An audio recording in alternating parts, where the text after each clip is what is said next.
Bienvenue à Parlons Sécurité. Mon nom est Graziella Charles. Mon invité aujourd'hui est Bernard Grégoire, qui évolue dans l'univers de la sécurité depuis 1983. Monsieur Grégoire a eu la chance d'organiser et diriger la sécurité pour divers événements attirant des foules allant de 10 000 à 70 000 personnes. Il a également conçu une méthode novatrice de contrôle par point de pression et par bâton télescopique. Monsieur Grégoire a aussi écrit un livre sur le contrôle des foules dans les événements spéciaux. Bernard, bienvenue à Parlons Sécurité. Merci beaucoup de votre invitation. Mon plaisir. Vous avez un parcours extrêmement garni, donc ça va être très difficile pour moi de passer au travers de tout ça. Donc, je vais y aller directement au but. Qu'est-ce qui vous a poussé à vous spécialiser dans le domaine de la sécurité? Moi, c'est un peu, je dirais, presque par hasard. En 83, j'ai des gens qui sont venus me voir. Puis, eux, à l'époque, c'était les magasins Woolco. Avaient besoin de formation pour les agents de sécurité pour le département du vol à l'étalage. Puis, comme à peu près aucune formation existait à l'époque, ils sont venus me voir, ils m'ont demandé, on aimerait avoir des techniques pour être capable de maîtriser quelqu'un. À partir de ce moment-là, je leur ai enseigné des techniques, sauf que je me suis aperçu qu'il y avait beaucoup de lacunes, que ça pourrait être mieux. Puis c'est là que je me suis mis à prendre différents séminaires, à aller aux États-Unis, à chercher à gauche et à droite quelles pourraient être les solutions pour être capable d'intervenir physiquement pour protéger le contrevenant, mais aussi protéger l'agent de sécurité, autant des séquelles physiques que des poursuites judiciaires.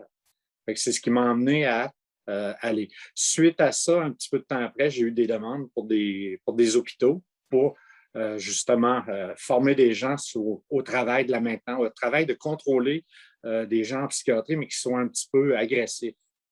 Ça a été, j'ai fait 5 ou 6 hôpitaux à l'époque. Finalement, c'est le travail qui est venu me chercher. Ça va très bien. Donc, parce qu'il n'y avait pas vraiment de formation autour de vous à l'époque, donc vous avez été en chercher, comme vous dites, aux États-Unis. Qu'est-ce que vous avez fait comme formation aux États-Unis? J'ai fait travailler surtout au niveau des points de pression, au niveau des arts martiaux, parce qu'à l'époque, il n'y avait quand même pas beaucoup de compagnies. Il y avait le PR24 qui commençait à peine, le bâton télescopique qui s'est venu plus tard. À ce moment-là, il fallait aller du côté des écoles d'arts martiaux pour trouver des techniques qui soient adéquates, être capable de faire une clé de bras sans arracher une épaule, être capable de travailler en situation de stress, puis des façons différentes de faire de ce qu'on avait. À l'époque, au Québec, ce qu'on avait comme arts martiaux, c'était beaucoup du karaté, par exemple. Il y avait beaucoup de gens en sécurité qui étaient formés karaté. Puis le réflexe d'un karatéka, si on m'agresse, c'est de répondre à coups de poing. On s'entend que dans le domaine de la sécurité, c'est pas l'idéal. Oui. D'accord. Et vous m'avez mentionné que vous avez créé une méthode de contrôle par point de pression qui n'est pas basée sur le PPCT. Pouvez-vous nous expliquer cette méthode et en quoi elle diffère de l'autre? Le PPCT, quand même, date des années 80. Puis, il demande beaucoup, beaucoup de pratique. On va chercher des points de pression souvent qui sont au niveau du masque facial. Souvent, les points de pression, certains points de pression, les gens ne réagissent pas à ces points de pression-là. Je trouvais qu'il y avait des lacunes. La première lacune, c'est que plusieurs des points ne fonctionnaient pas sur moi. J'étais capable de résister à plusieurs points. Ça, je trouvais ça anormal. Sauf que j'aimais l'idée des points de pression. Plutôt que de repartir sur des bases qui existaient, je suis allé voir un professeur au Japon qui était spécialisé dans les kyosho au niveau arts martiaux. Puis à partir de là, il m'a enseigné plusieurs points que pour moi, c'était au niveau de la sécurité, c'était logique, facile à utiliser. Suite à ça, on a monté un système, on a fait différents tests, on a fait un paquet de clés de bras, on a fait des techniques de contrôle. Comment est-ce qu'on peut glisser des points de pression à travers ça? Puis surtout, comment est-ce qu'on peut créer un système de points de pression qui soit facile à utiliser en situation de stress? On sait que quand on intervient physiquement pour maîtriser quelqu'un, il y a un effet tunnel qui se produit. Puis souvent, nos belles techniques qu'on a apprises sur le tatami, on les oublie. On a monté une technique, une méthode, si on veut, basée sur des principes pédagogiques pour que les gens puissent retenir le plus grand pourcentage possible des techniques. Ce qui fait que quand les gens ont ce type de formation-là, de points de pression, ils arrivent en situation de stress, ils sont capables de les utiliser, même s'ils sont en train de faire dans leur pantalon. C'est relativement fait là, pour justement pour être capable de travailler en situation de stress. OK. On travaille différentes méthodes. Par exemple, il y a des méthodes pour retourner quelqu'un. Si quelqu'un est sur le ventre, il y a des points de pression qu'on peut utiliser pour le retourner facilement. Puis, ça se fait bien. Là. Franchement, là, c'est assez facile à faire. OK. Est-ce que vous pouvez nous dire un peu comment justement vous réussissez à contrer l'effet de stress lors du moment où il faut agir? Ce qui arrive, c'est que souvent, le stress, ça vient de l'intellect. Les gens vont analyser la situation. Ils vont dire, bon, là, il se passe telle affaire si je fais ça, alors qu'il faut que ça devienne instinctif. Fait que le système est fait que si la personne se bouge, il me donne telle ouverture, ou s'il bouge, il me donne telle autre ouverture. Puis dans le cours de formation, comme tout est incrémenté, on commence au sol, on termine debout, ça fait bizarre, il faut le voir pour le comprendre. Bien, à ce moment-là, ça enlève l'aspect intellect. Les gens, à un moment donné, le font instinctivement. Puis c'est ce que ça prend dans le domaine de la sécurité ou même, ce qui fait qu'un bon bagarreur de rue est un bon bagarreur de rue, c'est son instinct. Il ne réfléchit pas à ce qu'il va faire, ça sort tout seul. C'est la même chose au niveau de la sécurité. Il faut s'entraîner, puis il faut que les techniques puissent sortir facilement. Le problème, c'est qu'un agent de sécurité n'a pas nécessairement 3 semaines à passer sur un stage pour contrôler des choses. Fait qu'il a fallu faire un programme qui, en 8 heures, pouvait s'acquérir, que les gens étaient capables de retenir au moins 80 du bagage. Tandis qu'on sait que dans des cours de formation en sécurité, après 3 semaines, la plupart des gens ont oublié 80 du matériel. Il a fallu lutter contre cet aspect-là. Puis il y a l'aspect aussi que des fois, on est un petit peu paresseux. Là. Fait qu'il faut, les gens n'iront pas nécessairement vouloir s'entraîner à l'extérieur du cours. On prend le cours, c'est fini. Alors qu'en réalité, en sécurité, si on voudrait devenir bon, il faudrait continuer de s'entraîner, de trouver des camarades d'entraînement, puis on persévère. Absolument, c'est ça. C'est comme les muscles, hein, si on les entraîne pas, on les perd. Donc, Exact. maintenant, parlez-moi de votre seconde création, qui est votre méthode d'utilisation du bâton télescopique. C'est un peu la même chose. Le bâton télescopique, la plupart des gens l'utilisent pour frapper. J'ai vu des instructeurs, il y a des instructeurs américains qui disaient qu'un bâton télescopique, c'était fait pour 3 choses. C'était fait pour frapper, frapper et frapper. Il a fallu, on a développé une méthode qui, comment je peux dire, par exemple, si quelqu'un attaque au couteau, comment faire une clé. Sauf que quand on fait un programme comme ça, il faut que la méthode soit simple, facile à utiliser toujours en situation de stress, puis on ne peut pas faire 50 techniques contre 50 divers types d'attaques. Fait qu'on a développé des techniques qui peuvent s'adapter autant à un coup de poing, autant à un crochet, autant à une attaque au couteau que même une attaque à coup de bâton. Fait que c'est une façon complètement différente de revoir le bâton télescopique. Puis là, on sait aussi que le réflexe des gens, quand ils sont mal pris, que la peur embarque, s'ils ont un bâton dans les mains, qu'est-ce qu'ils vont faire? Ils vont frapper. Bonjour tout le monde, j'interromps Parlons Sécurité 2 petites secondes afin de vous demander de commenter, liker, partager cette vidéo et de vous abonner à notre chaîne YouTube. On fait des gros efforts afin de vous amener des bons invités à Parlons Sécurité afin de vous donner de l'information de qualité concernant l'industrie de la sécurité. Donc, likez, commentez, partagez et abonnez-vous à notre chaîne YouTube. De retour à Parlons Sécurité. Fait que nous, on a développé des réflexes de positionnement qui vont faire que c'est basé sur la peur, que tu vas reculer et tu vas te mettre dans une position de protection. C'est un petit peu différent. Fait qu'on ne pense pas à amener quelqu'un qui va chercher constamment à gruger du terrain sur l'adversaire. Pour la plupart des gens, c'est pas naturel de foncer sur quelqu'un pour aller le battre. La plupart des gens ont un réflexe basé sur la peur qui est moi, je recule un petit peu, je prends un positionnement, puis fait qu'on a développé le programme, mais en fonction de cet instinct-là. Puis, règle générale, ça donne des bons résultats. C'est vraiment intéressant. C'est vrai que quand on n'est pas entraîné pour le combat ou quoi que ce soit, si on n'a jamais fait ça, c'est vrai qu'à chaque fois qu'il y a quelque chose, on veut se protéger, on se protège. Donc, Oui, c'est très intéressant que vous ayez pris ça en ligne de compte pour justement créer une oui, bonne puis là, formation. on ne sait jamais comment est-ce qu'on va réagir en situation de stress tant que ce n'est pas arrivé. Mhm. C'est beau la théorie dans les dojos, de dire je vais prendre mon gars, je vais faire une clé de bras, je vais l'amener à terre, mais la réalité, c'est tout autre.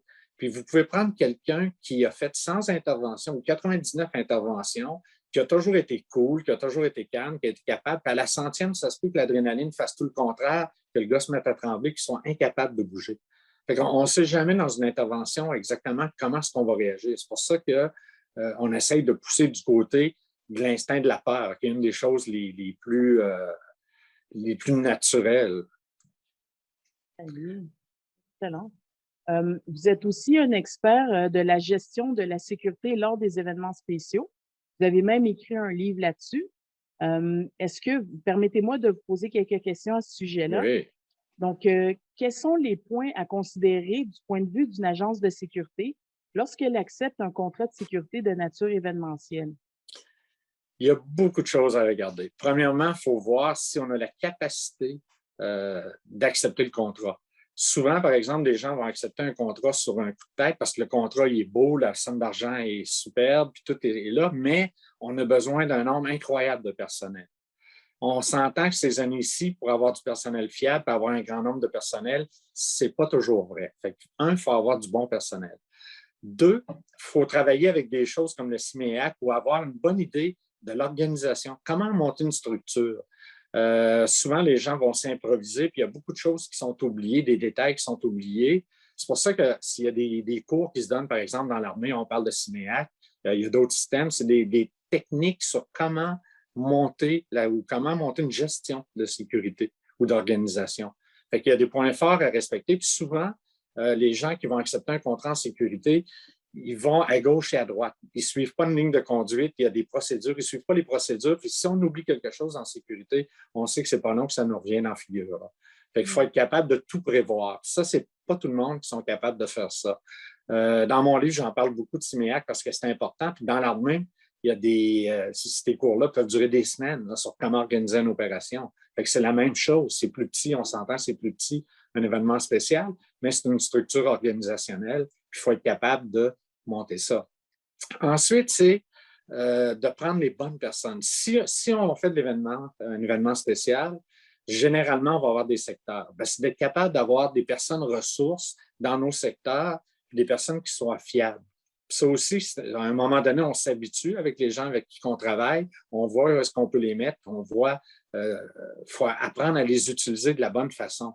Par exemple, quand je faisais des événements, comme j'étais en charge des Grands Feux l'Auto-Québec durant des années, quand je faisais des événements comme ça, les sites les plus, c'est un événement familial, on s'entend, c'est pas un spectacle rock, donc c'est la dynamique est différente. Puis, dans les secteurs achalandés, là, il pouvait y avoir 10, 12, 15 000 personnes, c'est des femmes qui s'occupaient, qui étaient responsables des équipes, aux grandes dames des hommes. Les hommes, il y en a que ça frustrait. Pourquoi? Parce que les femmes sont beaucoup plus tolérantes. Ils vont dialoguer avant de sortir les bras. Fait que j'avais des résultats vraiment... ça facilitait l'ouvrage, là, beaucoup plus que si j'avais mis des gars, même si les gars n'aimaient pas ça. Donc, il faut être capable de mettre les bonnes personnes aux bonnes places. Je ne sais pas si vous connaissez le syndrome de Peters, si ça vous dit quelque chose. Ouais. Le syndrome de Peters, c'est simplement qu'à un moment donné, un employé monte d'échelon, il est capable de le faire. Il monte d'échelon, puis il monte jusqu'à temps qu'il atteigne son seuil d'incapacité, ce qui soit plus performant. Il n'est plus assez bon pour cette chose-là, mais il est trop bon pour rester en dessous. Fait que moi, quand je dirige une sécurité d'événement, des fois, ça me fait mal au cœur. Il y a des gens qui voudraient monter en grade, sont avec moi depuis des années, mais je sais que dans la place où ils sont, dans le petit coin reculé, ce que c'est tranquille, qui vont juste rencontrer peut-être une couple de gossous de temps à autre, sont bons là, mais dans une foule, ils ne seraient pas nécessairement bons. Fait qu'il faut tenir compte du syndrome de Peters. Ça fait partie aussi de l'aspect gérer des gens. Puis ensuite, il y a plein de choses. Là. Il y a l'aspect gestion. On s'entend que être capable de gérer. Je pense que tous ceux qui ont eu des agences de sécurité vont savoir qu'à un moment donné, les employés disent non, ma paye n'était pas correcte, je n'ai pas eu tel nombre d'heures, Fait qu'il faut avoir une gestion qui soit impeccable, sinon ça devient harassant, ça devient difficile. Après ça, au niveau événements spéciaux, c'est bien utiliser son personnel. Par exemple, moi, pour les gens qui travaillaient pour moi, je leur demandais, parlez-vous plusieurs langues? Oui. Mais toi, tu n'iras pas dans le pit en haut s'il n'y a personne. Là. Je vais te garder s'il y a une foule parce qu'elle est un élément clé. Quelqu'un à ses cours de premiers soins, je vais le garder jusqu'à ce qu'il y ait plus de gens, ce que je peux avoir besoin rapidement. Fait que c'est d'avoir les bonnes personnes aux bonnes places. Une autre chose importante aussi, selon moi, c'est d'être capable de faire confiance à son personnel au niveau des chefs de secteur. Moi, mes chefs de secteur, je les baquais à 100 à un moment donné, par exemple, juste un exemple, il y a une productrice d'un événement qui engueule un de mes chefs de secteur, mais elle l'engueule pas à peu près. parce qu'un camion de pompiers était positionné à un endroit, puis elle ne voulait pas là. Sauf que pour les pompiers, il n'y avait pas le choix. Je suis allé voir la madame, j'ai essayé de discuter avec, ça a fini que c'est moi qui l'ai engueulé comme du poisson pourri. Puis moi, dans ma tête, au pire, tu me congédieras, je m'en fous, mais je protège mon monde. Puis mes gens l'appréciaient. Finalement, la dame m'a regardé, m'a mis la main sur l'épaule, elle a dit, j'aime ça un gars qui se tient debout. Puis ça a clos la discussion. Ouais. Fait qu'il faut être capable de protéger son monde.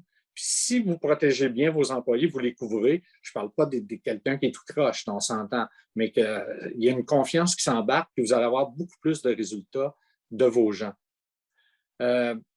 Un autre exemple, par exemple, comme moi, quand j'ai des événements où j'avais des événements spéciaux, je me promenais puis j'allais voir chacun de mes agents dans la mesure du possible.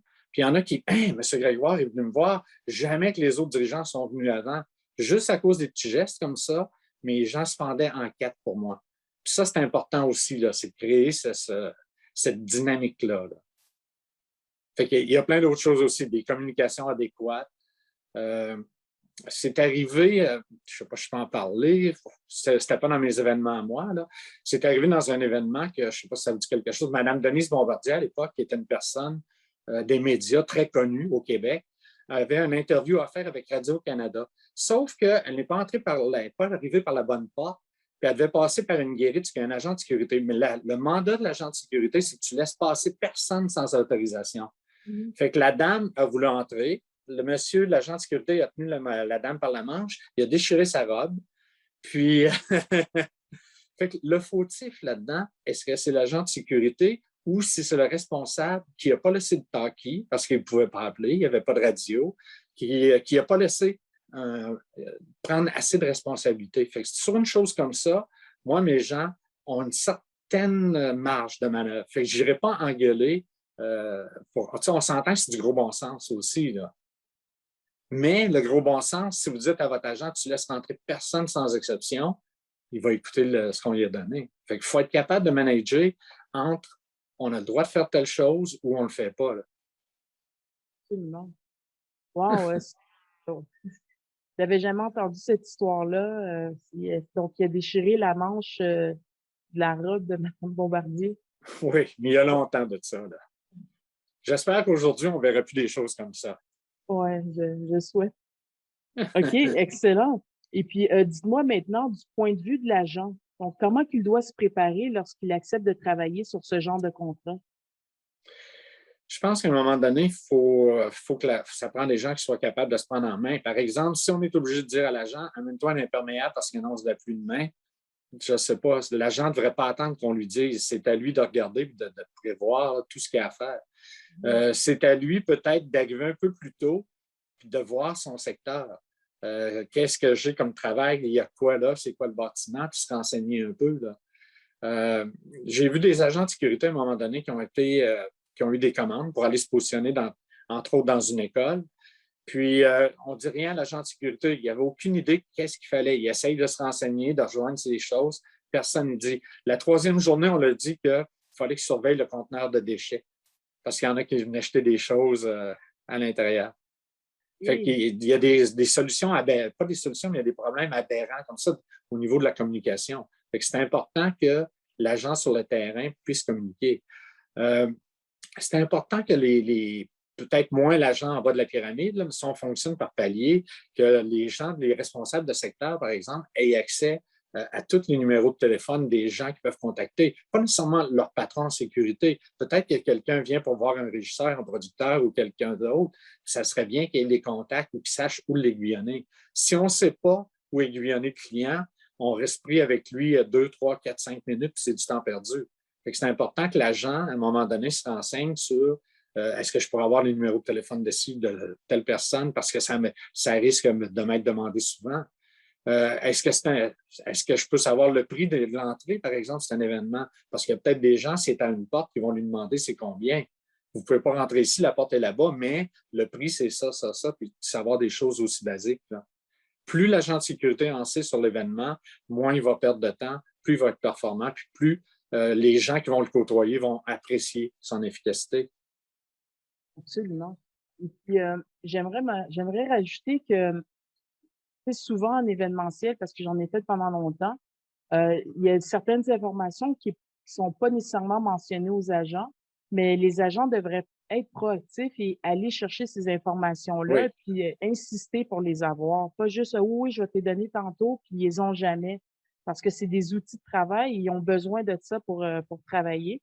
On comprend que, bon, des fois, on est pressé, qu'on n'a pas le temps de bien briefer un agent ou quoi que ce soit, mais l'agent doit vraiment prendre l'initiative d'aller chercher une information, puis d'être insistant. exact. Faut qu'il devienne un peu autonome. Oui, parfait. Puis, Excellent. quand on fait des briefings avec des chefs de secteur, par exemple, dans l'événementiel, la plupart des gens sur un briefing ne sont pas là à 100%. Ils pensent à des problèmes. Fait que celui qui fait le briefing, en l'occurrence, si c'est moi, bien, je vais cibler quelques personnes. Peux-tu me réexpliquer ce que je viens de dire sur telle chose? Quand on a fait ça, 2, 3 réunions de même, je peux vous garantir que les gens vont écouter après.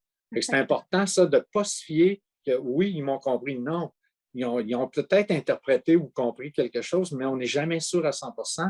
Ça, c'est la responsabilité des chefs de secteur quand ils vont briefer leur employé, de s'assurer qu'il ait bien compris. Même s'ils disent oui, réexplique-moi telle partie. Ça va prendre 2 minutes de plus, mais ça peut éviter tellement de problèmes que finalement, c'est un événement qui se déroule bien. C'est un événement, ce qu'on réussit à faire, à éviter tous ces petits problèmes-là. Il faut être capable de les éviter. Là. Puis vous me demandiez tantôt qu'est-ce qui est important aussi, c'est que si on fait de l'événementiel, il faut être capable de, par exemple, fournir un plan d'urgence, d'évacuation d'urgence. Il faut être capable de rentrer en ambulance. J'ai vu des sites, ce que moi, je n'étais pas, mais ce qu'une ambulance avait de la misère à rentrer dans le site. Là. Fait que ça, il faut prévoir des choses comme ça. Si vous ne prévoyez pas ça, peut-être qu'il ne se passera rien, tant mieux, si c'est ce qu'on veut. Mais si à un moment donné, il se passe quelque chose, puis que l'ambulance a eu de la misère, vous pouvez être certain que ça va retomber sur le dos de la sécurité. Les gens qui sont de l'événement, eux, ils vont pelleter ça quelque part, puis le bas de la pyramide dans tout un niveau de notre société, c'est la sécurité. Là. Mhm. C'est vu comme une dépense, c'est la petite bête qu'on ne veut pas voir. Là. Fait que c'est vraiment important de tout prévoir. Excellent, excellent. Merci beaucoup. Euh, du point de vue de gestion de foule, en fait, qu'est-ce que c'est? Qu'est-ce que la gestion de foule? De quoi est composée cette gestion?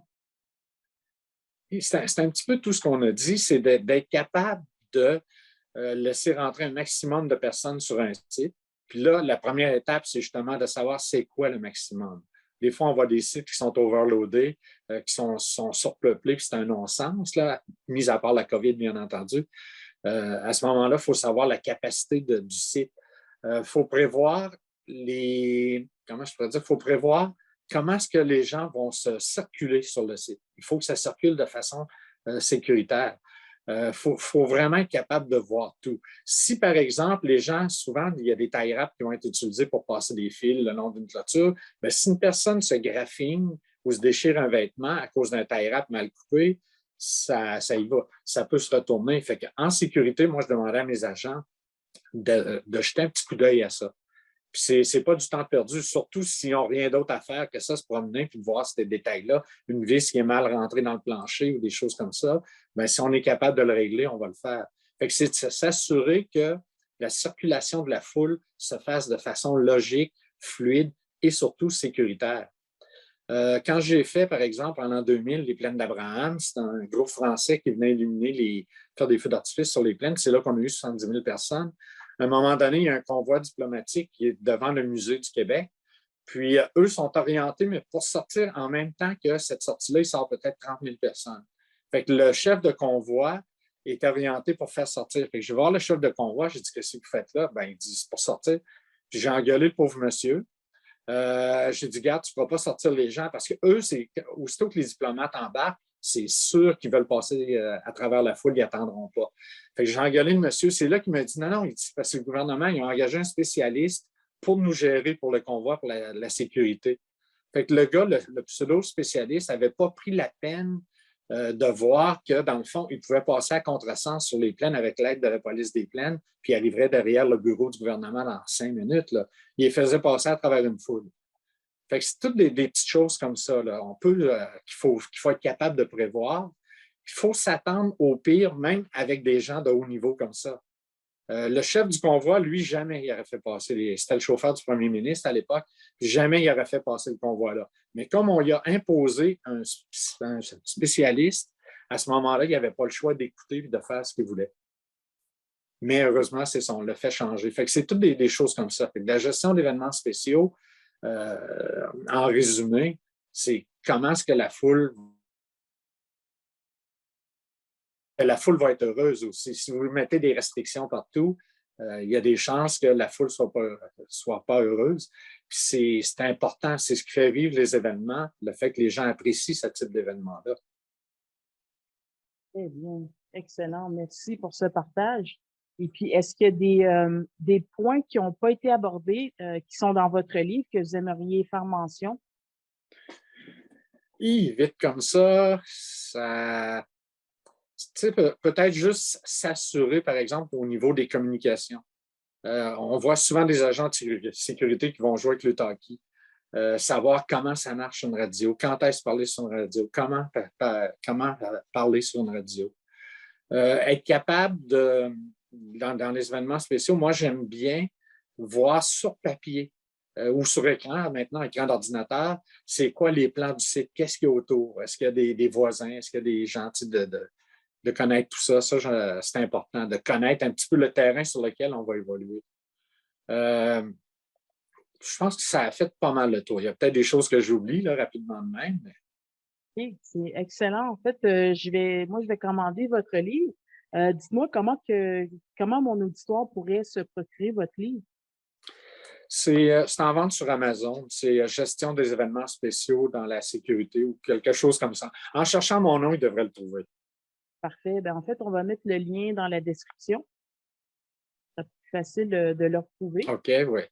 Et puis, présentement, vous donnez des formations. Donc, quel genre de formation que c'est et à qui vous les donnez? J'en donne un petit peu moins avec la COVID, on s'entend.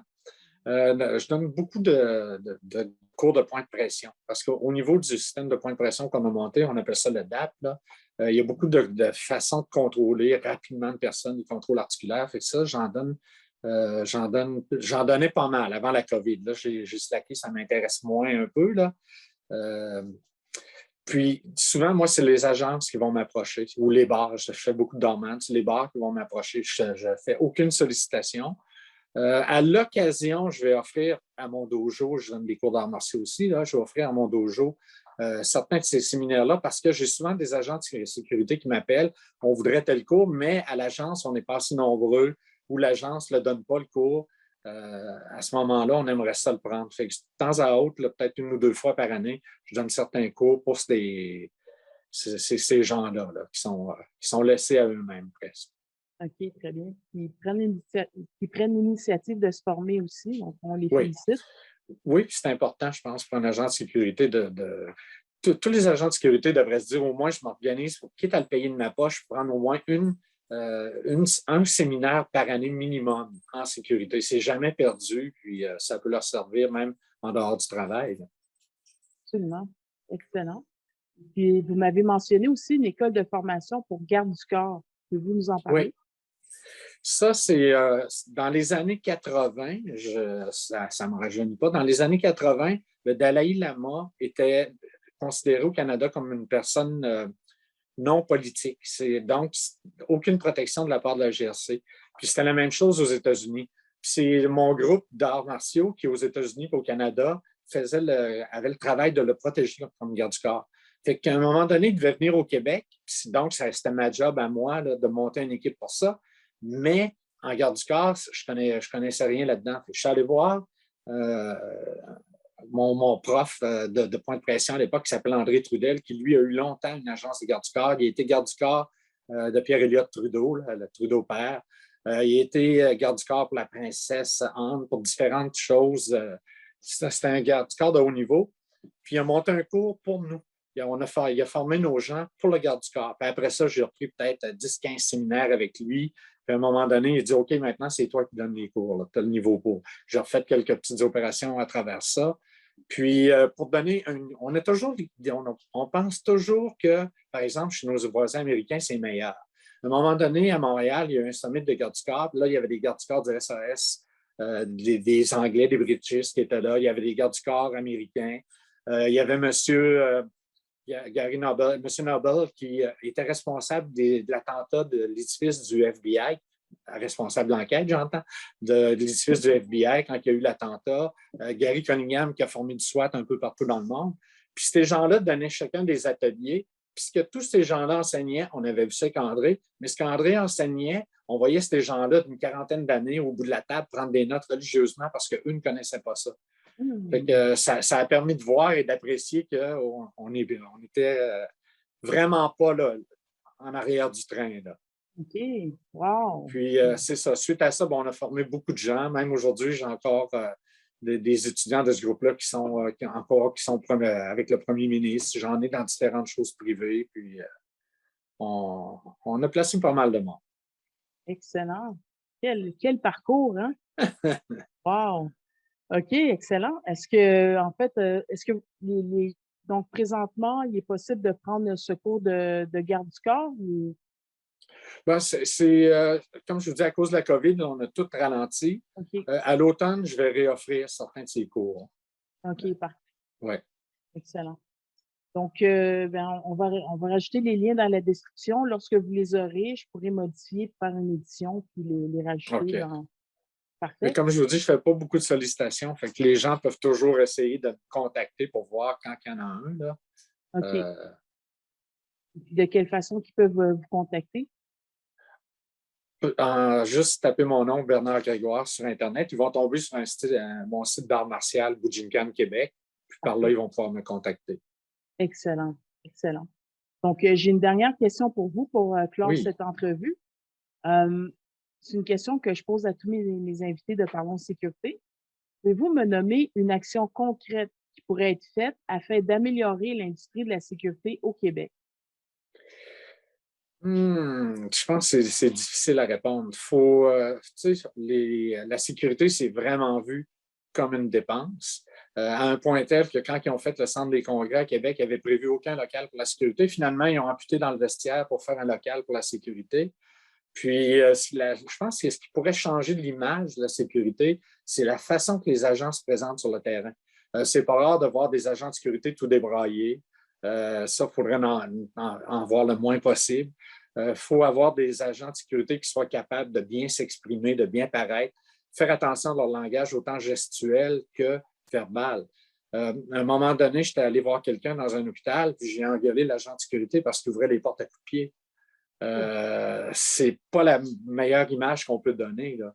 Fait que je pense que la base, ça serait l'image de gens qui sont professionnels. Parce que pour beaucoup de monde, la sécurité, c'est considéré, tu vas là parce que tu ne sais pas quoi faire de ta vie, c'est faux. Là. Pour beaucoup de monde, c'est une vocation, puis c'est un travail qui est plaisant de travailler en sécurité, de voir des gens. Fait qu'il faut faire attention à l'image qu'on projette. Je pense que ça serait la première étape selon moi. Très bien. Merci beaucoup. Oui, j'ai un invité aussi qui a mentionné quelque chose de similaire. Puis effectivement, là, c'est vraiment l'affaire de tous. Puis c'est à nous tous de montrer que notre métier est sérieux et puis que c'est pas un. Souvent, Ouais.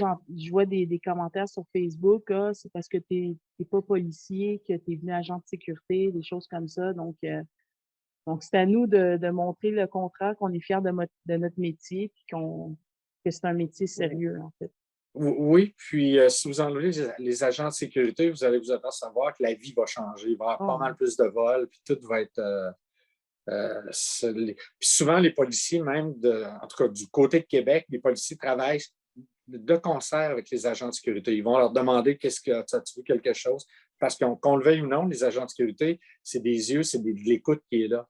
Fait que les policiers qui sont un petit peu réveillés travaillent avec des agents de sécurité. Ils n'hésitent pas à leur demander. En tout cas, des policiers amis que j'ai, là, eux, ça ne dérange pas du tout d'aller voir un agent de sécurité. Hey, as-tu vu quelque chose? Puis tiens-moi au courant si tu vois quoi. Là.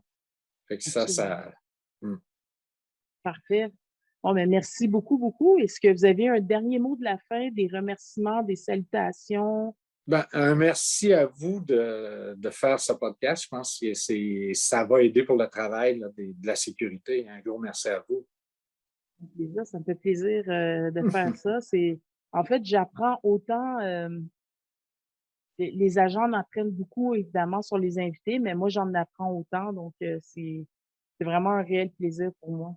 Oui, parce que si on pouvait avoir un jour un livre de toutes les anecdotes des agents de sécurité, les gens n'en reviendraient pas de ce qu'ils peuvent rencontrer, là. C'est certain. Donc, encore une fois, merci beaucoup, beaucoup pour votre partage de votre expérience. Je suis vraiment honorée de vous avoir reçu aujourd'hui, Monsieur Grégoire. Merci à vous. Mon nom est Graziella Charles. Si vous recherchez de l'emploi dans le domaine de la sécurité, rendez-vous sur 10-4database.com, qui est un site d'emploi réservé pour les agents de sécurité certifiés. L'inscription est gratuite. Tout ce dont vous avez besoin est votre BSP valide et votre CV. N'oubliez pas de liker, commenter et partager cette vidéo et de vous abonner à notre chaîne YouTube. Nous sommes aussi sur Facebook, Instagram, LinkedIn et Twitter. Venez nous encourager. Merci, cher auditoire, pour votre présence et je vous dis à la prochaine pour un nouvel épisode de Parlons Sécurité.